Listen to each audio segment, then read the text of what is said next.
실천유학 34번째 강의입니다. 오늘 강좌는 예일대학의 300년 역사 중에서 가장 인기가 있었다는 로리 산토스 교수의 행복의 과학이라는 것을 소개합니다. 오늘은 그 세 번째 모듈입니다.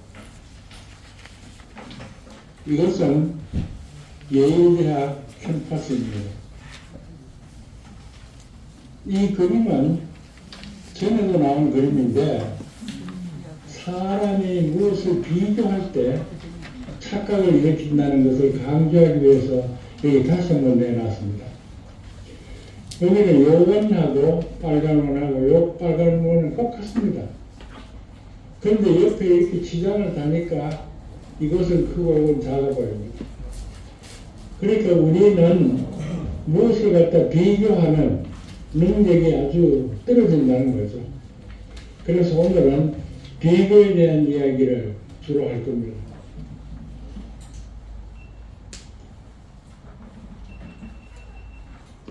따라서 비교하는 거 조심해야 됩니다. 머리가 감각적으로 느끼는 것은 틀린 것이 많아요. 그래서 비교를 조심해야 된다는 거죠. 마치 담배를 피우려는 욕망이 몸에 해로운 것처럼 자기보다 나은 것을 비교하려는 습관도 몸에 해롭습니다. 그러니까 사람들이 잘못 비교해가지고 스스로 불행하게 만드는 겁니다. 나보다 돈 많은 사람하고 비교하고, 나보다 지위가 높은 사람하고 비교하고, 나보다 명망이 높은 사람하고 비교하고, 자꾸 그렇게 해가지고 상대를 깎아내리는 거죠. 이것이 비교에 대해서 가장 나쁜 착각입니다. 사람이 비교를 할 때, 사람 비교를 잘못하기 때문에, 결정을 잘못한다 하는 예를 드리겠습니다. 지금 댄 게일버트라고 하버드 대학 교수가 낸 자료입니다. 여러분들이 직접 한번 생각해 보세요. 여러분들에게 이쪽을 택하겠는지 이쪽을 택하겠는지 여러분 한번 생각해 보세요. 이건요, 첫 해에 1만 불 주고, 두 번째 줄어서 5만 불 주고, 세 번째 줄어서 4만 불 주겠다. 여러분 이렇게 가겠어요? 아니면 첫 해 3만 5천 불 주고, 두 번째 늘려서 4만 5천 불 주고, 세 번째 늘려서 5만 5천 불 준다 그러면 여러분 어느 걸 택하겠어요? 비교해서. 결정했습니까? 그런데 많은 사람들은 이걸 택한다는 거예요. 돈이 줄어드는 것보다 늘어나는 걸 좋아한다. 그런데 사실은 이건 잘못된 결정이고, 왜냐하면 이 위에 걸 합하면은 15만 불이고, 이 밑에 걸 합하면은 13만 5천 불밖에 되지 않습니다. 그러니까 사람들은 비교를 잘못하는 조연복입니다. 댄 게일버트 교수의 또 한 가지 실험입니다. 자, 여러분 늘 있어서 참고하세요. 그 두 가지 옵션, 두 가지 그 경우 예를 들었습니다. 여러분, 당장 5만 불 준다. 한 달 뒤에 5만 불 준다. 이 둘 중에 하나를 택하라면 여러분 어떻게 택하겠어요? 그 사람들은, 많은 사람들은 당장 5만 불 받는 쪽을 택한다는 거죠. 그런데 그 1년 연기해가지고요. 12달 뒤에 받으면 5만 불 주지만 16달 뒤에 받으면 6만 불 준다. 그러면 사람은 어떤 쪽을 택할 거냐 이겁니다. 그럼 사람들은 다 이쪽을 택한다는 거예요. 다 같은 5만 불, 6만 불, 5만 불, 6만 불인데 그 당장 주느냐 1년 뒤에 주느냐에 따라 가지고 판단이 달라진다. 그러니까 사람이 비교해서 판단한다는 것이 합리적이 아니라는 거죠.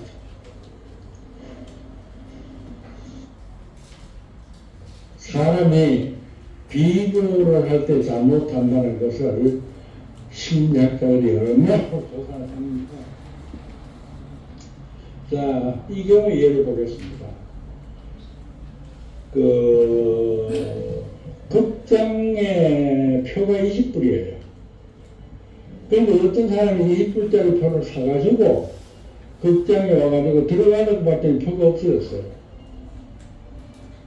그러면 집에 돌아갈 거냐? 20불 현금 주고 표를 다시 살 거냐? 하는 결정을 해야 됩니다.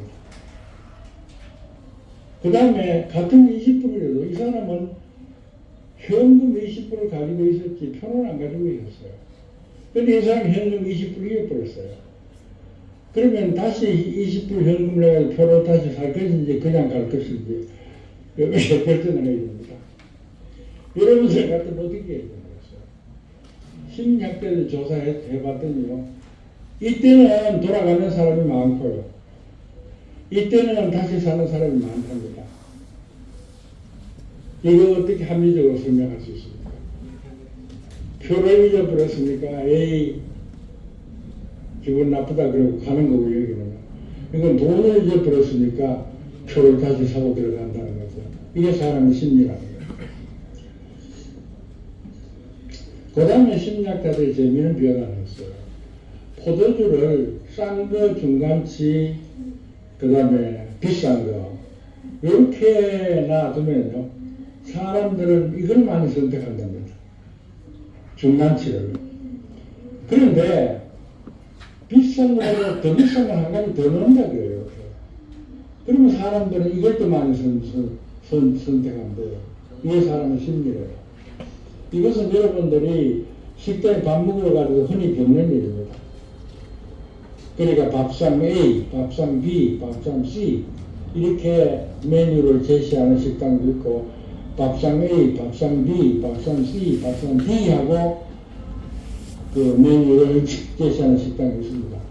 이 경우에는 많은 사람들이 이걸 택하고 이 경우에는 많은 사람들이 이걸 택하고 그러니까 이것도 합리적이 아니죠. 그래도 사람이 그 비교라는 걸 잘못한다 하는 이해가 될 수 있습니다. 비교하면 제대로 못 본다 하는 게 이 절대치를 못 보고 비교치를 사람들이 보기 때문에 그러니까 심리학자들 조사에 의하면요 동메달 딴 사람이 은메달 딴 사람보다 더 행복하대요. 그건 왜 그러냐면 동메달 딴 사람은 3, 4위전에서 이긴 사람이고 은메달 딴 사람은 1, 2위전에서 진 사람입니다. 그러니까 절대치를 보면 은메달이 동메달이 나은데도 불구하고 당장의 시합의 비교치를 보니까 동메달이 은메달보다 낫다고 생각하는 거죠. 그 다음에 유고 머스키라는 행복학자의 조사를 의하면 연봉 3만 불에게 당신 급여가 얼마나 했으면 만족할까 하고 물으면 5만 불이면 좋겠다 그런데요. 근데 연봉 10만 불 사람 보고 당신이 얼마 했으면 좋겠냐고 물으면 25만 불 있으면 좋겠다 그런데요. 그러니까 이게 자기가 생활을 필요한 절대치가 얼마다고 생각하는 게 아니라 자기 현재 그 받는 비용하고 비교를 하는 겁니다. 그러니까 3만 불짜리가 얼마 필요하냐면 5만 불 하고 생각하고 10만 불짜리가 얼마나 좋겠냐면 25만 불 생각하는 거죠.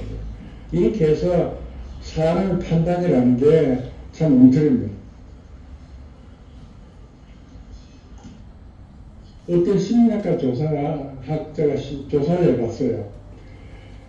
그런데 페이스북을 보는데 그 페이스북에 자기가 가진 것보다 더 좋은 거 높은 거 보았을 때 자기가 가진 것보다 더 낮은 걸 보았을 때를 비교하면요 높은 걸 보았을 때 행복감이 줄어든다는 겁니다.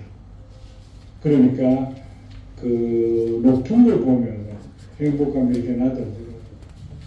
낮은 걸 보면은 그 행복감이 낮아지지 않는 거죠. 근데 이것은 페이스북뿐 아니고요. 여러 가지 광고를 보면은 모르는 사이에 부러운 생각이 들고요. 그 다음에 인터넷에 올린 친구들의 자랑 영상을 보면 행복감이 줍니다. 그리고 요새는 사람들이 식당에 가서 맛있는 음식을 먹어도 사진 찍어서 인터넷에 올리고, 그 다음에 여행 가가지고 좋은 걸 봐도 사진 찍어 인터넷에 올리고 하기 때문에 페이스북이나 인터넷을 보고 있으면은 우리가 부러워할 만한 여러 가지 장면들이 나옵니다. 그건 전부 다 우리의 행복에 마이너스 영향을 준다는 거죠. 그렇기 때문에 이런 걸 봤을 때 그럼에도 불구하고 나는 행복이 줄어들지 않겠다 하는 결심을 할 필요가 있는 겁니다. 재미있는 연구를 싫어하는 심리학자들이 많은데요. 그런데 어떤 심리학자들은 또 이런 특별한 것을 한번 조사해 봤어요. 그러니까 실업자가 많은 동네에 사는 실업자하고 실업자가 거의 없는 동네에 사는 실업자하고 비교해 보니까 불행의 정도가 다르더라 이겁니다. 그러니까 실업자가 많이 사는 동네에 사는 실업자는 불행 지수가 낮고요. 실업자가 거의 없는 동네에서 사는 실업자는 불행 지수가 높다 이겁니다. 그게 이 표입니다. 이것이 실업자 수가 이쪽에 불행 지수인데요. 이 사람은 이 동네는 실업자 수가 많은데 불행 지수가 낮아요. 이 수는 실업자 수가 적어요. 그 불행 수지가 높은 겁니다. 그러니까 되게 분포가 이렇게 되어 있어요. 그러니까 재밌죠? 이게 사람의 심리입니다. 그러니까 비교 심리죠.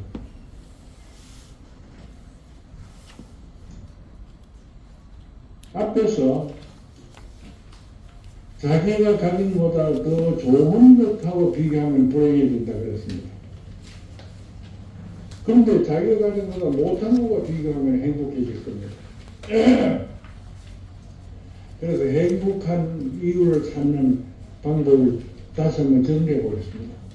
저는 지금까지 여러분들에게 혼자 있을 때는 행복하다 들어보고 이유를 생각해보라, 이유를 찾아보라 그랬습니다. 그 한 가지 방법은 자기보다 못한 것과 자기를 비교하는 겁니다.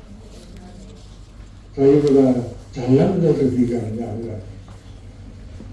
그래서 앞을 못 보는 사람하고 나하고 비교해보면 내가 눈을 보니까 훨씬 행복합니다. 귀가 안 들려서 보청기를 끼고 있는 사람하고 나하고 비교하면 내가 귀가 들리고 훨씬 행복합니다.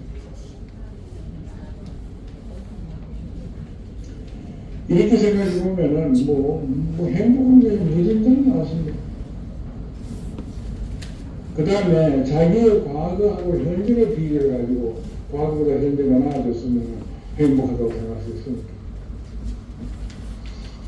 예를 들면 나는 허리가 아파가지고 1년 반을 누워있은 적이 있습니다. 지금 허리가 괜찮거든요. 그러니까 지금 무척 행복한 거죠. 그 다음에 나는 과거에 간이 아파가지고 고생한 적이 있습니다. 그런데 지금은 간이 멀쩡합니다. 그러니까 행복합니다. 이렇게 해서 자기의 과거하고 현재하고 비교해보면 행복한 것이 얼마든지 있습니다. 그 다음에 행복해지는 한 가지 방법은 욕심을 줄이는 거예요. 행복이라는 것은 현재 가진 것을 현재 바라는 것으로 나누는 것이라 볼 수 있습니다. 그러니까 바라는 것이 가진 것보다도 많으면 불행해요. 가진 것이 바라는 것보다 적으면 많으면 가진 것이 바라는 것보다 많으면 행복하고요. 바라는 건 많고 가진 건 적으면 불행합니다. 그러니까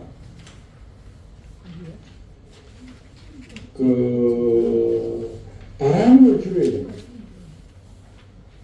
그러니까 가진 걸 줄인다는 건 쉽지 않지만 바라는 걸 줄이는 건 아주 쉽습니다. 그래서 행복해지는 아주 중요한 방법입니다.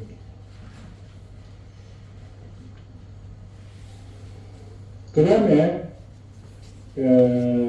몇 가지 구체적인 사례를 들어 설명하겠습니다. 그러면 부자하고 가난한 사람은 돈에 대해서 누가 행복하겠어요? 일반적으로 사람은 부자가 더 행복할 거라 그럽니다. 근데 그렇지 않습니다. 부자는요, 돈이 얼마든지 있기 때문에 뭐 더 좋은 물건을 사고 더 좋은 음식을 먹더라도 너무나 당연해서 행복하지 않습니다. 그런데 가난한 사람은 돈이 없기 때문에 좋은 물건을 사고 좋은 음식을 먹을 때마다 행복하다고 생각합니다. 상식과 반대죠. 노인과 청년의 어느 쪽에 건강이 돼서 행복할까요? 그리고 상식적으로 내가 생각해 보면은 청년이 노인에 비해서 건강하니까 행복하다고 생각할 겁니다. 근데 아닙니다. 청년은 늘 건강하기 때문에 건강에 대해서 행복하다고 생각하지 않아요. 노인은 두 발로 걷는 걸 행복하다고 생각하지만 청년은 두 발로 걷는 걸 행복하다고 생각하지 않습니다. 노인은 눈이 밝은 걸 행복하다고 생각하지만 청년은 눈이 밝은 걸 행복하다고 생각하지 않아요. 그러니까 행복에 관한 하나는 노인이 청년보다 더 행복한 겁니다. 일반 상식하고 반대입니다. 그 다음에 행복에 대해서 사고방식이 큰 영향을 미칩니다. 갑하고 을을 생각해 보겠습니다. 갑은 어떤 사람이냐 하면은 축제사대 열심히 공부해서 학교에서 월 1등 했어요. 그래서 좋은 대학에 갔습니다. 대학에 축제사대 공부해가지고 고시에 합격했습니다. 또 고시에 합격하자마자 축제사대 해가지고 빨리 높은 자리에 진급했습니다. 그 다음에 열심히 진급해가지고 일을 했더니 나이 어린 나이에 장관이 됐어요. 그런데 이 사람의 평생은 결코 행복하지 않습니다. 그러니까 인류 대학 가려고 죽을 고생했죠. 중학교 다닐 때는. 대학은 들어가자마자 감사하다는 생각하지 않고 고시할 뜻으로 불행했죠. 그러면 고시에서는 행복하다고 생각하는 게 아니라 빨리 진급해야 되겠다고 해서 또 고생했죠. 그 다음에 빨리 장관 되겠다고 고생했죠. 그래서 자기 자신도 불행하고 자기 주위의 사람도 자기 출세를 위해서 주위의 사람 다 무시했기 때문에 이 사람은 평생 불행한 사람이에요. 그리고 50살쯤 돼가지고 장관을 그만두고 나머지 50년 동안은 할 일 없어서 살아가니까 이 사람은 불행한 사람을 할 수 있어요. 근데 어른은 어떠냐? 공부 열심히 하긴 하지만은 그래도 여유를 갖고 친구도 사귀고 부모님도 받들고 하면서 자기가 바라는 가장 좋은 인문대학에 가진 않지만은 그래도 어느 정도 대학에 들어갔어요. 이 사람은 행복해요. 자기가 대학에 들어갔다는 것이 매우 행복합니다. 행복하게 있으면 살아가요. 그 다음에 취직을 하는데 가장 좋은 회사에 취직하진 못했습니다. 그러나 취직을 했다는 데에서 늘 감사하고 행복하게 생각했습니다.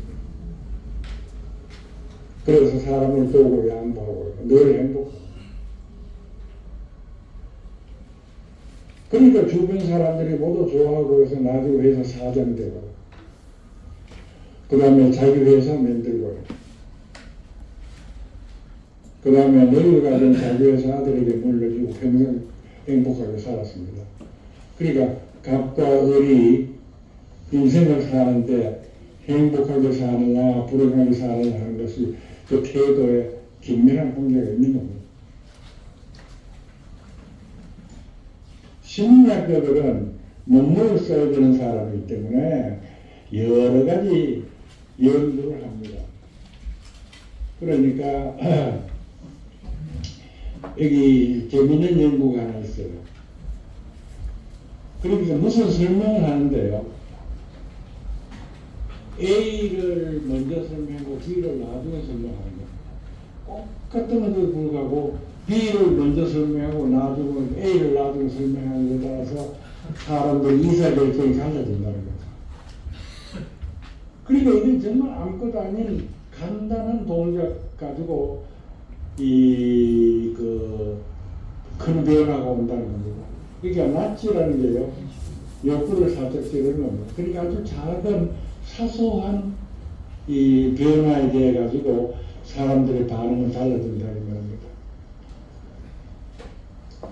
그러니까 어떤 심리학자가 408명 사람에게 대해 가지고 연금을 일찍 타는 것은 손해고 연금을 나중 타는 것이 장점이다, 이런 설명을 했습니다. 1분에게요. 2분에게는 이 순서를 바꿨어요. 연금을 나중에 타는 것이 장점을 설명하고요, 일찍 타는 것의 단점을 설명했습니다. 근데 똑같은 얘기를 하면 순서를 바꿨을 뿐입니다. 그런데 1분이 평균 9개월간 늦게 신청하더래요. 그러니까 먼저 뒤에 설명 듣는 것이 우리 인상에 더 남아가지고 의사결정에 영향을 미친다는 말입니다. 일찍 타는 것은 손해고 나중 타는 것은 덕이다 하는 것도 수를 바꿔가지고 나중 타는 것은 덕이고 일찍 타는 것은 손해다, 이렇게만 말만 바꿨더니 418명 중에서 평균 9개월이죠. 평균 9개월. 엄청나게 사람들이 달라졌습니다. 이러한 사소한 차이가 사람 심리에 미치는 영향을 참 큽니다. 대통령 선거나 국회의원 선거할 때 보면은, 그러니까 정말 아무것도 아닌 사소한 광고 하나가 수백만 표를 바꿔놓습니다. 그러니까 사람의 감정에 호소하는 거죠. 그리고 냉정하게 따지고 보면 아무것도 아닌데 그것을 감정에 호소하는 조그만 드라마 비슷한 광고 하나 가지고 선거판이 왔다 갔다 합니다. 그 다음에 우리 현재 가장 당에 있는 제일 큰 문제가 아이 안 낳는 건데, 이게 아이를 낳게 하기 위해서 정부에서 몇 조 원 쓴대요. 근데 정말 아이 낳으라고 자꾸 장수할 게 아니라 아이 안 낳으면 노후에 얼마나 슬슬한가 하는 걸 보여주는 드라마 하나 해가지고 올리면 그게 훨씬 더 효과가 나을 겁니다. 몇 조 원 쓸 필요도 없어요. 이게 사람의 심리입니다. 그러니까 심리학자 얘기를 좀 들을 필요가 있는 거죠. 자, 아이 낳는 문제 중요한 문제니까 조금 더 상세히 들여다보겠습니다. 일반적으로 사람들은 심리적으로 무슨 착각을 하고 있는가 하면, 어린아이를 안 낳으면 아이 낳는 것보다 평생 더 이기는 데 이렇게 생각합니다. 정말 아이 안 낳는 이유가 참 간단합니다. 돈 때문입니다. 돈 때문에. 근데 이게 잘못 생각이거든요. 근데 이 잘못 생각을 고쳐주기 위해서 현재 정부에서는 몇 조 원을 돈을 써가지고 그 다음에 그게 눈앞에 보이는 이익으로 보상하려고 합니다. 그거 안 돼요. 그 방법이 틀렸어요. 어떻게 해야 되느냐면요, 아이를 안 낳으면은 아이를 낳은 사람하고 안 낳은 사람을 노후에 비교하면 아이 안 낳은 노인들을 비참하고 아이 낳은 사람 노인들을 행복하다 하는 것을 드라마로 비추어서 감동적으로 호소해야 됩니다. 그러니까 정부에서 자기네들이 주먹국으로 아이 안 낳는 걸 손해본다고 생각해서 아이 안 낳는다 그러니까 뭔가 돈으로 보상하려고 그러는데 그거 잘못이에요. 심리학자 얘기를 들어야 됩니다. 그 다음에 큰 착각이 하나는요, 사람과의 관계에서 모든 경우에 손해를 보지 말아야 평생을 두고 이익이 된다. 이게 착각입니다. A라는 것은 평생 동안 무슨 일이 있더라도 절대로 손해 안 보고 살아가는 사람입니다. B라는 사람은 조금씩 손해보고 조금씩 양보하고 이렇게 살아갑니다. 그래서 20년, 30년 지나보세요. A는 적막해요. 친구도 없고 사람들이 상대해 주지도 않고 B는 좋아하는 사람이 옆에 가끔 모여서 행복해집니다. 그러니까 아이를 낳는 것이 행복해지는 거고요. 친구들에게 양보하고 그 다음에 도와주고 하는 것이 행복해지는 겁니다.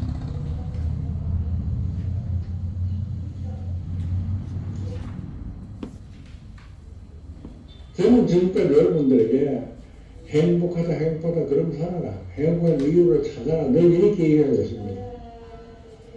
근데 세상 사람들이 행복해야 되는데도 불구하고 행복하지 않은 큰 이유가 두 개 있습니다. 그 첫째는 익숙해지면은 행복하지 않아요. 그러니까 좋은 차를 사도 산 직후에는 행복한데요. 1년만 지나고 나면 당연히 익숙해져 버리기 때문에 그걸 봤을 때마다 행복하다고 생각하지 않는 겁니다. 그러니까 우리는 행복하다 행복하다 그러고 이미 익숙해져 버린 것에 대해서도 그 가치를 찾아가지고 행복하다고 느끼는 그러한 지혜를 가져야 됩니다. 그 다음에 사람들은 자기보다 못한 것하고 비교하지 않고 전부 자기보다 좋은 것하고 비교합니다. 그러면 행복하지 않아요.